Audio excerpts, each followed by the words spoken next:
Muhammadiyah itu pagi, di UIN itu siang. Maka saya daftar dan diterima. Jadi begitu ceritanya kenapa bisa kuliah di double tempat. Jadi saya sudah punya, sampai saat ini saya punya 3 ijazah. Ijazah PAI saya 2, S1 S2 dan ijazah bahasa Arab.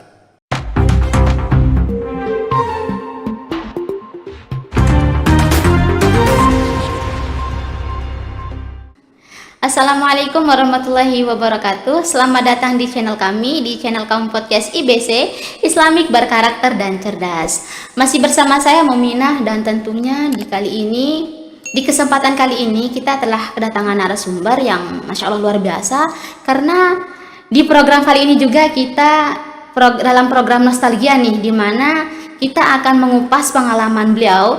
Karena beliau ini kuliahnya di double kampus, atau bisa disebut dengan double graduation nih. Masya Allah luar biasa. Beliau ini adalah Kak Muammar Fauzi MPD. Baik, langsung saja ini beliau. Bagaimana kabarnya Kak? Alhamdulillah bikhair. Alhamdulillah. Berbicara tentang nostalgia nih, kita kan mengupas masa lalu kita nih, bukan kita sih, tapi masa lalu. Bagaimana kakak ini berpengalaman yang luar biasa ya, yang saya dengar kalau kakak ini dulu kuliahnya di 2 tempat dengan jurusan yang berbeda. Wah, gimana tuh Kak ceritanya kok bisa kuliah di double graduation gitu? Baik, bismillahirrahmanirrahim. Assalamualaikum warahmatullahi wabarakatuh. Alhamdulillah, Allahumma sholli ala Muhammad wa ala ali Muhammad. Baik, terima kasih Mbak atas pertanyaannya. Jadi bagaimana saya bisa kuliah di double tempat ya, di 2 kampus dalam waktu yang bersamaan. Nah, karena pertanyaannya bagaimana, berarti saya harus mundur sedikit ke belakang. Saya mulai kuliah itu sekitar tahun 2010. 2010 saya masuk di Khalid Ibnul Walid. Sampai tahun 2012 saya ngambil teorinya. Kemudian saya mengikuti prakteknya sampai tahun 2014. Itu teori sama praktek itu gimana tuh modelnya? Ya, jadi untuk di Khalid itu kita selesai belajar teorinya itu sampai 2 tahun saja, 2012. Kemudian setelah itu ada khidmah namanya, ada penugasan dakwah di pelosok-pelosok. Saat itu saya dapat di NTT, di Lembata. Wah, luar biasa nih. Setelah pulang dari sana saya dapat ijazah muadalah, namanya ijazah S1 yang disetarakan oleh kampus Sekolah Tinggi Ilmu Islam Lantabur Jakarta. Maka saya punya ijazah PAI saat itu. Semua nilai-nilai dari Khalid itu dikonversi ke sana. Jadi 2014 saya sudah punya ijazah S1. Kemudian di tahun yang sama 2014 saya juga kayak belum puas begitu ya untuk mendapatkan gelar 1 akademik ya. Saya lanjut lagi untuk bahasa Arabnya. Untuk bahasa Arabnya saya lanjut di tahun 2014. Berarti selesai Khalid itu langsung ya, selesai dari Khalid saya lanjut lagi di program bahasa Arab di kampus Muhammadiyah Mataram. Pada tahun 2015 saya merasakan kuliah itu kayak belum ada tekanan ya, kayak biasa-biasa aja ya. Tugas itu ada banyak juga, tapi saya masih punya kayaknya waktu luang yang banyak. Maka saya berpikir apa yang kira-kira bisa saya lakukan agar tekanan ini semakin kuat ya, karena saya paham bahwa semakin kuat tekanan itu semakin tinggi loncatan kita ya. Kayak Mbak sekarang ya. Kalau ada pagar bisa nggak lompat Mbak pagarnya? nggak bisa. Nggak bisa. Tapi kalau dikejar oleh anjing mungkin ya pasti lompat ya. Nah, itu karena kuat tekanan. Nah, maka saya berpikir tekanan apa yang harus saya dapatkan. Maka saya merenung dan saya berpikir kenapa saya tidak lanjut S2 saja dengan ijazah saya yang pertama itu, yang di STAIS yang di Jakarta. Maka saya mendaftar itu di UIN. Sebelumnya saya lihat dulu jadwalnya, bisa nggak saya sesuaikan waktunya. Alhamdulillah bisa. Di Muhammadiyah itu pagi, di UIN itu siang. Maka saya daftar dan diterima. Jadi begitu ceritanya kenapa bisa kuliah di double tempat. Jadi saya sudah punya, sampai saat ini saya punya 3 ijazah. Ijazah PAI saya 2, S1 S2 dan ijazah bahasa Arab. Ditambah dengan ijazah Ma'had Khalid, jadi 4. Masya Allah luar biasa. Berarti dulu di Ma'had Khalid ini yang ada program dakwah gitu ya? Iya, itu adalah program wajib. Setiap dai Khalid itu di bawah tahun 2014 atau 13 kalau nggak saya salah ya, wajib mengikuti program dakwah. Syarat untuk mengambil ijazah.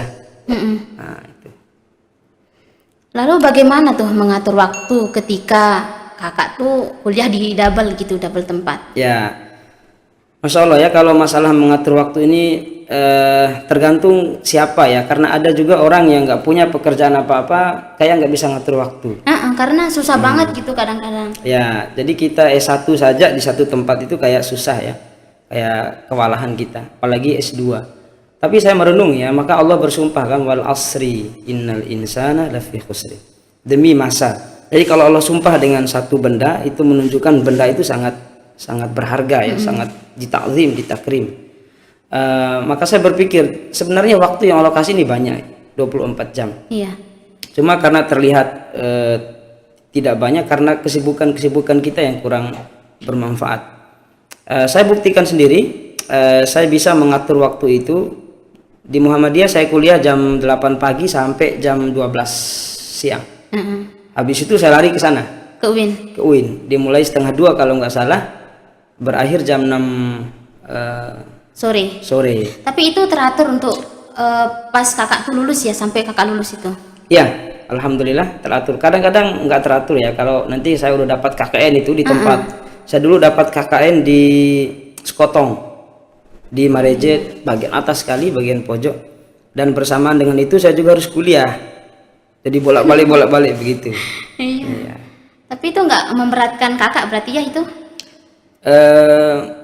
Dengan bolak-balik itu, apalagi Sekotong wilayahnya jauh gitu, lumayan. Secara teorinya itu pasti berat ya, karena malam juga, tapi karena kita menikmati itu, kita senang dengan itu, kita hobi ya, jadi kayak enak saja lah. Kayak orang lari ya, lari kan berat ya, tapi kalau larinya di lapangan bola kan seru toh. Iya. Nah, jadi kayak hobi saja lah. Terus gimana cara kakak mempertahankan nilai itu? Jadi begini, untuk alhamdulillah saya dari SD lah ya, nggak tahu kalau kita bilang itu tahadduts bin nikmah itu ka'annallahu yu'tini kulla syai'. Jadi seakan-akan Allah itu banyak sekali kasih saya pribadi itu kenikmatan.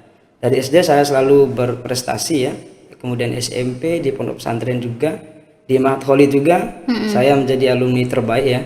Maka saya dapat kitab Al-Bidayah wa Nihayah 14 jilid. Saya mumtaz dari awal sampai akhir, dan bahkan saya terpilih sebagai mahasiswa Khalid yang akan melanjutkan kuliah ke Timur Tengah sesungguhnya saat itu di Al-Qasim. Tapi karena ibu saya menolaknya, saya tidak terima. Nah, kemudian saya lanjut lagi di Muhammadiyah juga, saya juga sebagai lulusan terbaik Fakultas Agama Islam saat itu 2018. Dan di UIN juga sama, saya juga lulusan terbaik kedua ya, tapi di jurusan itu. Dia semuanya cum laude. Jadi saat itu skripsi saya nulis, tesis saya nulis. Tadi bersama. Tesis, skripsi saya nulis. Dan alhamdulillah dua-duanya nilainya A plus mumtaz. Bagaimana caranya? Kita dengan mengoptimalkan waktu. Kita mengoptimalkan waktu. Jadi begini, kan ada tugas dari S1, ada tugas di S2 ya. Jadi kita lihat kayak ada kaidah yang dibuat oleh para ulama itu taqdimul ahammu 'alal muhim. Kita mendahulukan yang lebih penting dari yang penting. Maksudnya yang lebih mepet daripada yang lebih luas waktunya. Katakanlah di Muhammadiyah di S1 saya dikasih tugas itu dikumpulkan hari Senin. Kemudian yang di UIN itu dikumpulkan hari Selasa. Maka saya ngebut dulu selesaikan tugas di yang hari Seninnya, baru setelah itu saya lakukan untuk menyerahkan tugas untuk di hari Selasanya. Begitu. Intinya untuk mempertahankan ini ya kita butuh komitmen lah. Saya dulu tidak suka nongkrong. Tidak suka nongkrong, tidak suka jalan-jalan. Saya senang baca, saya senang belajar ya. Jadi saya yakin bahwa kita tidak akan pernah saling mengungguli antara yang satu dengan yang lainnya kalau buku yang kita pelajari sama, guru yang kita pelajari sama, waktu belajar kita sama, metode belajar kita sama. Nggak akan kita saling mengungguli. Jadi akan sama nilai kita. Maka saya punya satu kaidah bahwa kita harus punya buku yang berbeda dari yang lain. Kita harus punya guru yang lebih banyak dari yang lain, dan kita harus punya waktu belajar yang lebih banyak dari yang lain. Berarti itu prinsipnya kakak nih. Ya, sehingga saya kelihatan kayak lebih sedikit, tapi sebenarnya ya karena teknik itu saja sebenarnya. Tapi waktu kuliah itu ada kerjaan nggak atau ada sampingan gitu nggak? Ada. Saya dulu sebagai marbot masjid. Ya, Di mana? Di masjid mana? di Taman Mutiara namanya, di belakangnya Biomedika. Oh iya. Ya, ada musola di sana. Saya sebagai marbot, saya imam, ya saya sapu masjid. Ya, nanti ada insentif dari sana. Kemudian saya mengajar privat, mengaji. Masya Allah, sibuk banget dong waktu itu. Kemudian saya buka les untuk teman-teman bahasa Arab di Muhammadiyah itu. Satu kelas itu saya leskan, saya privatkan bahasa Arabnya. Nanti ada insentif dari situ. Kemudian yang dari anak-anak bahasa Arab di UIN juga ikut bergabung di situ les bahasa Arabnya. Itu kira-kira. Berarti lalu untuk waktu lesnya itu dikasih jadwal kapan? Waktu les itu 3 kali dalam Sebulan. sepekan. Oh, Dalam sepekan. Karena kuliahnya di UIN itu tiga hari dalam sepekan. Di 3 hari, dari 3 harinya itu saya pakai untuk les. Cuma kalau S2 ini sedikit pertemuannya, tapi tugasnya yang lebar, yang gemuk. Iya. Lalu apa alasannya nih kakak kok ngambil PBA gitu? Padahal kan kakak dulu lulusannya PAI gitu di S1-nya. Justru jadi begini, saya itu sangat tertarik sekali dengan bahasa Arab itu, karena saya di lemari bapak saya itu ada satu kitab, situ kitab udah lama sekali, dan ternyata itu kitab milik kakek saya, Tuan Guru Haji Abu Bakar. Beliau alumni Mekah. Saya nggak bisa baca kitab ini. Tapi kan kakak dulu pernah kuliah jadi Khalid. Sebelum saya itu belum cukup. Jadi di Khalid itu belum cukup untuk kita bisa baca kitab yang mumpuni, yang baik. Maka saya lanjutkan lagi di PBA ini, di bahasa Arab nih, agar lebih mantap lah, agar lebih berpengetahuan lagi tentang bahasa Arab gitu ya. Bahasa Arabnya. Begitu. Luar biasa nih kak, masya Allah. Kayak ngatur waktunya itu harus bener-bener ya. Ya. Terus itu kuliahnya kakak itu apakah kuliah dengan beasiswa atau bayar sendiri? Saya bayar sendiri. Orang tua juga bantu, tapi saya juga berusaha lah ya. Saya punya kerjaan sampingan ya kayak tadi itu. Jadi apapun yang bisa saya lakukan, yang penting halal itu ya saya kerjakan. Saya pernah menawarkan produk-produk ke dosen-dosen saya ya. Itu produk apa? Apa ya, produk kecantikan dulu itu, biar nggak jerawatan. Jadi Ibu NG beli, dosen-dosen beli ya, karena mahasiswa yang jual tuh. Yang penting ada untuk bayar kuliah. Itu. Masya Allah. Jadi kita nggak bergantung kepada orang tua itu 100%. Iya. Ya, kita juga cari sendiri. Masya Allah, luar biasa. Lalu sekarang kegiatannya apa nih? Kesibukannya apa? Kesibukan saya sekarang, saya mengajar di Ma'had Muallimin di Muallimin Boarding School Muhammadiyah Lombok Barat. Saya mengajar tahfiz, bahasa Arab, fikih dan seterusnya. Di sekolah juga saya ngajar. Kemudian di SDIT Al Fajar Academy Mataram saya juga mengajar di sana. Dan juga di PBA saya juga jadi dosen di situ untuk mengajar bahasa Arab. Oh ya, tadi lupa nih menanyakan mengenai organisasi. Dulu kakak itu suka nggak berorganisasi gitu? Saya ketua LDK dulu di Khalid bin Al-Walid, ada namanya Lembaga Dakwah Kampus Khalid. Saya ketuanya. Kemudian saya juga berorganisasi di kampus yang lain ya, kayak di IKIP itu ada namanya. Di mana? IKIP Mataram. Oh iya. Saya masuk di KAMI, Kesatuan Aksi Mahasiswa Muslim Indonesia. Kemudian di LDK, Lembaga Dakwah Kampusnya, saya masuk di situ. Saya senang sekali organisasi karena berkumpul. Masya Allah, sibuk banget waktu pas waktu itu ya. Tapi bagaimana itu mengatur pertemuan dengan teman-teman organisasi, lalu mengajar, terus kuliah, bolak-balik gitu? Baik, betul. Jadi manajemen waktu itu penting. Makanya di dinding kamar saya itu ada jadwal-jadwalnya. Hari apa saya kuliah, jam berapa, kemudian hari apa saya berorganisasi, kapan saya mengajar, kapan saya punya waktu untuk rekreasi sedikit, itu tercatat semua. Bahkan progresnya saya tulis semua. Misalnya jangka pendeknya, semester mustawa awal saya harus mumtaz. Saya tulis jangka pendek, saya tulis dan alhamdulillah mumtaz. Kemudian saya berakhir di Khalid, saya harus cum laude tertinggi, alhamdulillah dapat. Kemudian di S1 juga saya tulis saya harus jadi lulusan terbaik sefakultas dan itu dapat. Berarti itu semua udah diatur dan harus ditargetkan gitu ya modelnya. Saya sudah menulisnya, saya sudah mencapai target dan ditargetkan. Bahkan menikah pun saya targetkan. Jadi menikahnya saya targetkan. Selesai S2 saya harus menikah. Jadi target menikah itu selesai S2 dan alhamdulillah setelah selesai S2 ya menikah, dapat jodoh. Masya Allah, alhamdulillah. Jadi hidupnya harus punya target. Iya. Nggak bisa kita nggak punya target tuh kita nanti kayak layang-layang putus. Jadi kayak film layang putus itu deh. Iya, itu lebih kurang seperti itu. Jadi begitu penting gitu ya membuat target gitu. Atau Ya sangat penting, sangat penting. Karena Allah berfirman, ya ayyuhalladzina amanu fal tanzur nafsu ma qaddamat ligat. Hendaklah jiwa itu melihat apa yang dia persiapkan untuk hari esok itu. Jadi apa yang kita lakukan di esok hari itu harus kita rancang betul hari ini. Sebagaimana acara podcast ini kan dirancang dulu. Iya. Jadi kita rancang, masa depan juga bisa dirancang. Gitu. Masya Allah, luar biasa nih. Lalu bagaimana bisa mencapai prestasi di dunia kerja dengan menjadi wakil mudir nih di usia muda dalam waktu yang sangat singkat gitu? Alhamdulillah. Jadi saya memantaskan diri sebelum itu. Jadi saya tahu bahwa di depan sana ada tantangan-tantangan besar, ada peluang-peluang besar yang akan kita hadapi. Maka kita harus memantaskan diri sebelum itu. Kita harus pantaskan diri minimal dari sisi keilmuan kita harus punya. Iya. Karena saya ini adalah santri dan saya telah menerka diri saya juga akan kembali ke pesantren. Entah sebagai apa saya akan kembali. Maka saya pantaskan diri minimal kita bisa bahasa Arab. Kemudian yang kedua kita punya networking ya, kita punya sabakah jaringan, kita punya orang yang kita kenal. Saya kenal baik dengan Dr. Zainuddin, beliau jadi mudirnya sekarang. Tapi sebelum saya jadi wakil mudir, saya jadi mudir, saya jadi pimpinannya. Berarti dulu pernah menjadi pimpinan? Iya betul, saya jadi pimpinannya sekitar 2 tahun.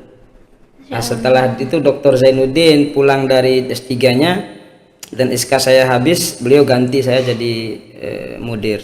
Saya jadi wadir beliau sekarang. Oh berarti itu waktu ketika menjadi mudir itu kakak dipilih gitu atau? Ya dipilih ya. Sebagaimana tradisi di Muhammadiyah lah ya, pasti ya melalui proses-proses itu. Dipilih langsung gitu sama beliau? Ya, jadi sejarahnya dulu saya saat mahasiswa dibawa oleh beliau untuk merintis pesantren itu dari awal dari nol. Jadi saat saya mahasiswa beliau panggil saya ke ruangan dekan, saya wakil dekan, saat itu beliau wakil dekan. Beliau panggil, ayo kesini Muammar bersama saya ke pondok ya, karena saya santri ya harus sami'na wa ta'na. Begitulah rencananya. Ya. Lalu jadi ketika itu selesai menjadi apa? SK-nya itu selesai nih, berarti kakak langsung menjadi wakil mudir. Ya, di SK-kan lagi menjadi wakil mudir, mendampingi beliau. Maka perjalanan ini kan tidak bisa singkatnya. Mungkin orang hanya melihat ujungnya ya. Aku bisa jadi wakil mudir dalam usia yang sangat muda sekali ya. Saat itu ya 2000 berapa ya? Saya jadi mudir itu sekitar 2019. 2019? 2018 19. Maaf. Berarti itu masih setahun setelah saya selesai. Setahun. Berarti setahun setelah selesai itu langsung? Ya. Jadi alhamdulillah selama kuliah juga kita banyak mengikuti kegiatan-kegiatan di kampus. Jadi bahasa Arab dulu itu keren sekali. Kegiatan itu seperti apa? Satu misalnya ada namanya dulu saya adakan wadah belajar bahasa Arab untuk mahasiswa PBA itu namanya An-Nadi Al-Arabi. An-Nadi Al-Arabi ini saya sendiri yang pimpin dulu. Jadi semua mahasiswa bahasa Arab itu kalau mau menambah wawasan bahasa Arabnya, dia datang ke grup ini sorenya. Jadi ngaji kitab kayak Nahul Wadih begitu. Itu online atau tatap muka? Oh, tatap muka. Oh, tatap muka. Offline. Kemudian juga berikutnya kami ya, saya pernah mewakili Muhammadiyah Mataram mengikuti Festival Al-Quran Nasional seluruh kampus Muhammadiyah Indonesia di Jogja, dan alhamdulillah kita dapat juara 3 nasional di sana. Masya Allah ya. Kita mengalahkan UAD, kita mengalahkan UM-nya dan banyak-banyak lagi yang lain. Begitu. Kemudian ada kerjasama kita dengan kampus Muhammadiyah UNJ, Universitas Negeri Jakarta. Ada dulu sekitar 2 bus ya, mereka dari jurusan adab bahasa Arab itu datang studi banding di kampus Muhammadiyah jurusan bahasa Arab. Itu tahun berapa? Sekitar tahun 2017 kalau nggak salah, 2017. Jadi jurusan mereka jurusan adab bahasa Arab, tapi kita melayani mereka itu dengan bahasa Arab, diskusinya pakai bahasa Arab. Tapi dari pihak mereka nyatanya kayaknya tidak begitu mampu untuk berkomunikasi dengan bahasa Arab. Jadi gitu. Masya Allah, luar biasa.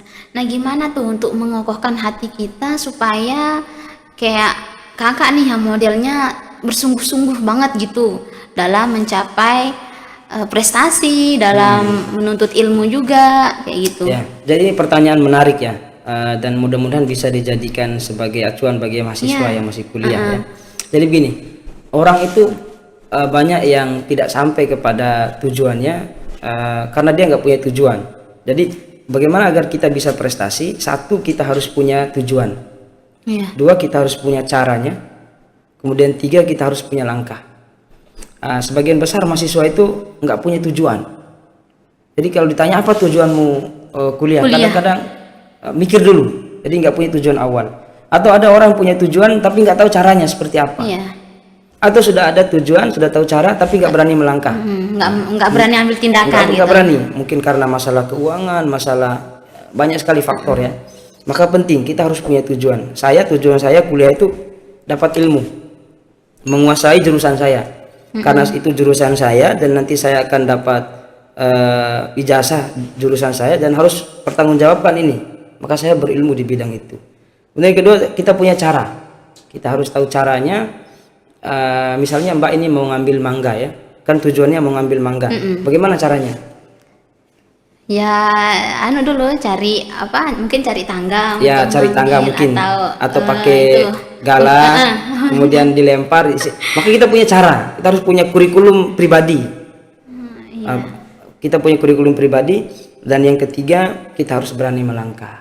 Begitu. 3 poin ini penting sekali. Berarti apa saja tadi, minta tolong diulangi? Yang pertama itu kita harus punya tujuan yang jelas, tujuan dan kita harus jelas. Dan karena kita punya tujuan, maka semua yang menghambat tujuan ini harus disingkirkan semua. Yang menghambat tujuan kita harus disingkirkan. Kemudian yang kedua, kita punya metode belajar yang pribadi, dan yang ketiga kita berani melangkah. Masya Allah. Kadang-kadang ya nih mahasiswa suka takut melangkah ke depannya, kadang-kadang takut atau mengira-ngira nih, aduh kalau saya gini pasti gini ya, udah menduga-duga gitu Kak. Iya, betul. Banyak yang suka menduga-duga padahal belum tentu apa yang diduga itu kan terjadi gitu. Dan satu kunci besar lagi, tetaplah kita terkoneksi dengan orang tua kita ya. Tetaplah kita terhubung dengan baik dengan orang tua. Bahkan setiap hari itu kita harus terhubung. Saya ini kan dari Bima. Setiap hari itu saya harus mendengar suara ibu saya, suara bapak saya. Saya tanyakan kabarnya. Jadi membangun komunikasi dengan orang tua itu bukan hanya ketika kita meminta uang saku, bukan hanya ketika kita minta uang jajan atau uang SPP, tapi hubungan itu dibangun secara ikhlas, secara sadar dari awal. Ya, jadi begitu. Apalagi ada mahasiswa yang mencoba untuk tidak jujur kepada orang tua, membohongi orang tua. SPP misalnya 2 juta dibilangnya 4 juta. Uang kosnya 3 juta, dibilangnya 5 juta. Nah ini insya Allah nih nggak selesai kuliahnya, nggak berkah. Jadi yang namanya untuk menghubungi orang tua itu sangat penting ya Kak ya? Sangat penting sekali, karena itu adalah perintah kedua kan, wa qadha rabbuka alla ta'budu illa iyyahu wa bil walidaini ihsana.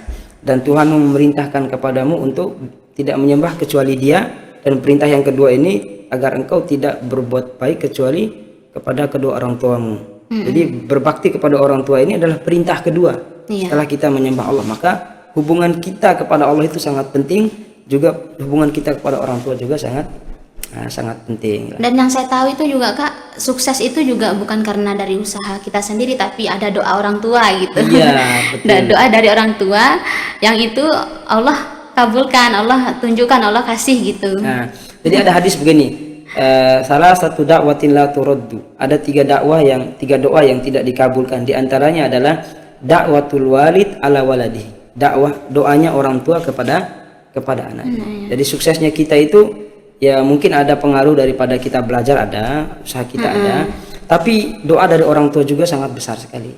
Ya, makanya ridhollah fi ridhol walidain, wa suhtullah fi suhtil walidain. Masya Allah. Nanti itu bagaimana nih mengenai hablum minallah dan hablum minan nas itu? Saya pernah dengar, soalnya masih bingung gitu. Ya, jadi hablun itu kan artinya tali ya. Iya. Dan tali itu biasanya menghubungkan. Seperti inilah. Ini habl ini. Iya. Ini habl namanya. Hablun. Dia menghubungkan suara ke telinga saya. Maka hablum minallah itu adalah hubungan kita kepada Allah. Dan hubungan kita kepada Allah itu tidak bisa dibangun kecuali dengan dua. Yang pertama dengan akidah yang bersih, dan yang kedua dengan ibadah yang jelas, yang benar. Maka hubungan kita akan terbangun. Lalu hubungan kita kepada orang tua itu dibangun dengan apa? Dengan akhlak, dengan adab, dengan budi pekerti. Maka kalau misalnya Mbak ini murah senyum ya, murah senyum. Jadi jangan hanya ke saya saja murah senyumnya, atau senang menraktir orang. Ya, jadi jangan hanya temannya saja yang senang ditraktir. Hendaklah kebaikan yang hendaklah orang pertama yang menerima kebaikan kita itu adalah orang tua. Jadi kan ummuka, kemudian abuka. Jadi kita harus mentakzim, menghormati orang tua. Insya Allah hidup kita akan berkah. Masya Allah, amin. Semoga. Bahkan Mbak ya, di antara dosa yang disegerakan dibalasnya itu adalah dosa kepada orang tua. Yang disegerakan apa? Di dunia, dibalasnya di dunia. Maka kata para ulama itu al jazau min jinsil amal. Balasan itu sesuai dengan amalannya. Misalnya Mbak ini tidak baik kepada orang tua. Nanti kalau menikah punya anak lagi, anak-anak kita ini nanti juga tidak baik kepada kita. Oh, itu maksudnya balasan di dunia. Iya, maka Nabi mengatakan baru abaukum tabarukum abnaukum. Berbuat baktilah kepada orang tuamu, maka nanti anak-anakmu juga akan berbuat bakti kepadamu. Di antara jenis berbaktinya mahasiswa kepada orang tua ini apa? Yaitu menyelesaikan kuliah tepat waktu. Ini di antara cara berbaktinya, ya. Iya. Insya Allah. Berarti selain kita berusaha menuntut ilmu, selain gimana ya, sungguh-sungguh gitu, berarti kita harus memperbaiki hubungan juga sama Allah gitu. Ada kaitannya? Jelas sekali, karena itu hubungannya dengan doa, hubungannya dengan faham. Mbak ini misalnya baca buku ya, ada saya baca buku, Mbak baca buku. Mungkin Mbak sekali baca faham, tapi saya 2 kali 3 kali baru faham. Jadi faham ini adalah rizki dari Allah. Maka sering kita doa, Rabbi zidni ilma warzuqni fahma. Jadi kita harus punya hubungannya. Jadi kita faham ilmu ini bukan karena kita cerdas, atau bukan karena kita pantas memahaminya, tapi karena karunia dari Allah Subhanahu wa Ta'ala. Masya Allah, luar biasa.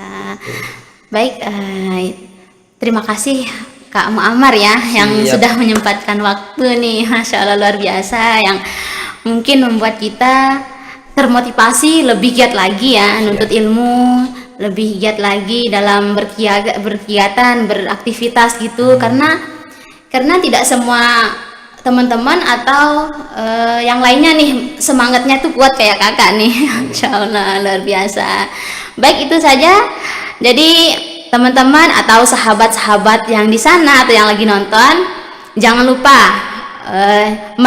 tekadkan hati untuk tetap menuntut ilmu ya, karena ilmu itu tidak ada batasnya, dan menuntut ilmu itu juga tidak ada batasnya, karena menjada wajada gitu ya.